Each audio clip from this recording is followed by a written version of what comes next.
Hello and welcome to 4P at CC, the poetically pontificating puppet players, brought to you by Barbara Bush at Cypress Creek, a branch of the Harris County Public Library.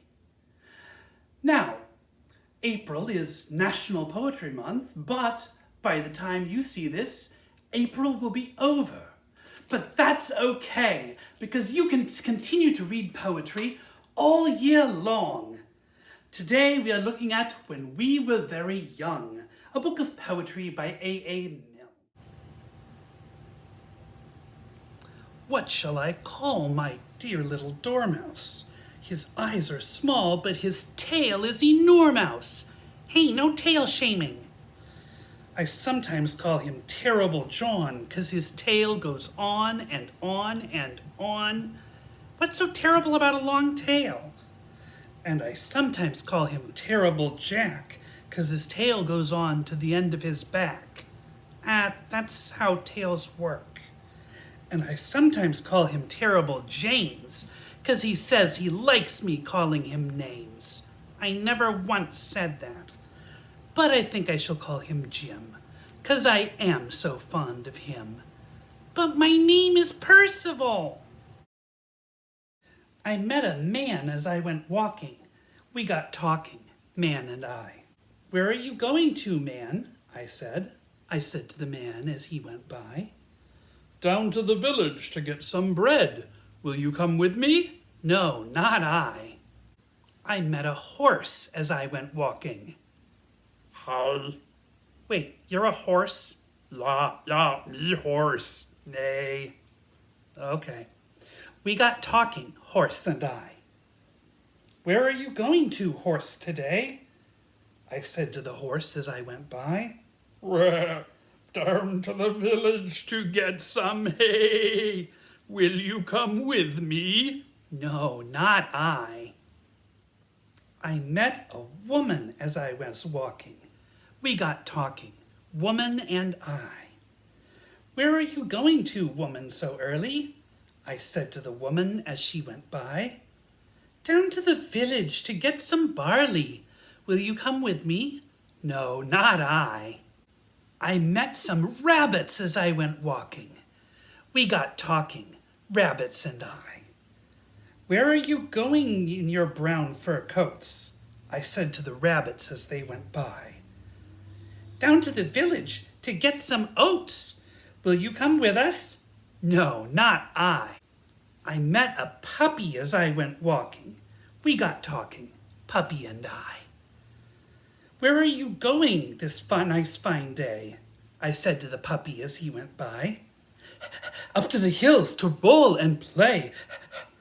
I'll come with you, puppy, said I.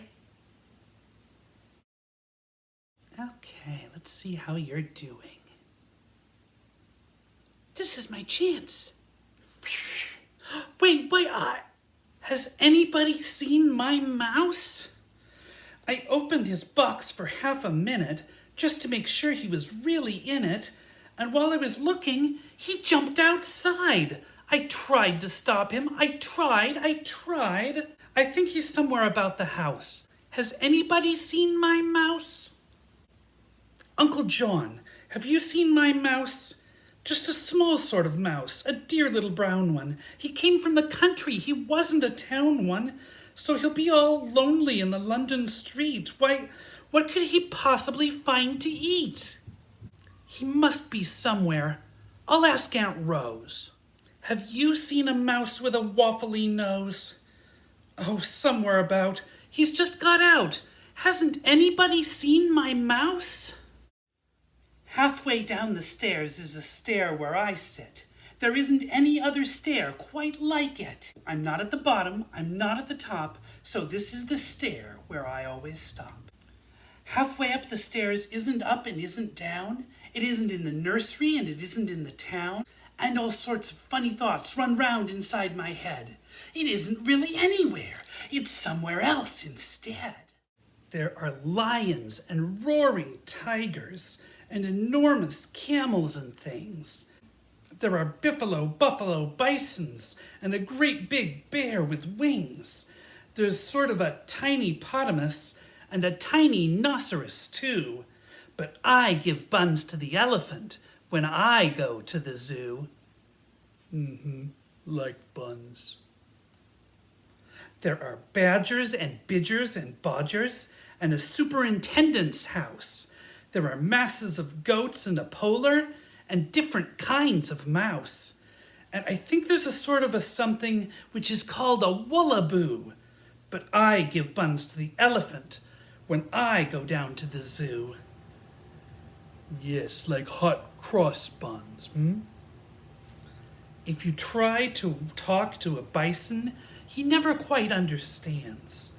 You can't shake hands with a mingo. He doesn't like shaking hands. And lions and roaring tigers hate saying, "How do you do?" But I give buns to the elephant when I go down to the zoo. I'm so glad that you give me buns. Much better than hanging out with that mouse. Huh, I wonder whatever happened to that mouse. Doodaloo, doodaloo, doodaloo. There once was a dormouse who lived in a bed of delphiniums, blue, and geraniums, red. And all the day long he'd a wonderful view of geraniums, red, and delphiniums, blue. A doctor came hurrying round, and he said, "Tut, tut, I am sorry to find you in bed.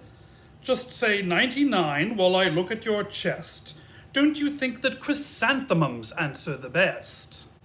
The dormouse looked round at the view and replied, when he'd said 99, that he'd tried, and much the most answering things that he knew were geraniums, red, and delphiniums, blue. The doctor stood frowning and shaking his head, and he took up his shiny silk hat and he said, "What the patient requires is a change." And he went to see some chrysanthemum people in Kent. The dormouse lay there and gazed up at the view of geraniums, red, and delphiniums, blue. And he knew there was nothing he wanted instead of delphiniums, blue, and geraniums, red. The doctor came back, and to show what he meant, he had brought some chrysanthemum clippings from Kent. "Now these," he remarked, "give a much better view than geraniums, red, and delphiniums, blue." They took up their spades and they dug up the bed of delphiniums, blue, and geraniums, red. And they planted chrysanthemums, yellow and white. "And now," said the doctor, "we'll soon have you right." The dormouse looked out and he said with a sigh, "I suppose all these people know better than I. It was silly, perhaps, but I did like the view of geraniums, red, and delphiniums, blue." The doctor came round and examined his chest and ordered him nourishment, tonics, and rest. "How effective," he said as he shook the thermometer, "all these chrysanthemums look." The dormouse turned over to shut out the sight of the endless chrysanthemums, yellow and white. How lovely, he thought, to be back in a bed of delphiniums, blue, and geraniums, red. The doctor said, "Tut, it's another attack," and he ordered him milk and massage of the back, and freedom from worry and drives in a car, and murmured, "How sweet your chrysanthemums are." The dormouse lay there with his paws to his eyes, and imagined himself such a pleasant surprise. "I'll pretend the chrysanthemums turned to a bed of delphiniums, blue, and geraniums, red." The doctor next morning was rubbing his hands and saying, "There's nobody quite understands these cases as I do. The cure has begun. How fresh the chrysanthemums look in the sun." The dormouse lay happy. His eyes were so tight he could see no chrysanthemums, yellow or white, and all that he felt at the back of his head were delphiniums, blue, and geraniums, red. "And that is the reason," Aunt Emily said, "if a dormouse gets in a chrysanthemum bed, you will find, so Aunt Emily says, that he lies fast asleep on his front with his paws to his eyes. Thank you for joining us today. You can read A. Milne's When We Were Very Young and other poetry. Read is perhaps not the right word. Thank you for joining us today. You can read A. Milne's When We Were Very Young and other books. Read again. Thank you for joining us today. You can check out A. Milne's When We Were Very Young and other books of poetry from your local library. We look forward to seeing you next week. Until then, keep on reading.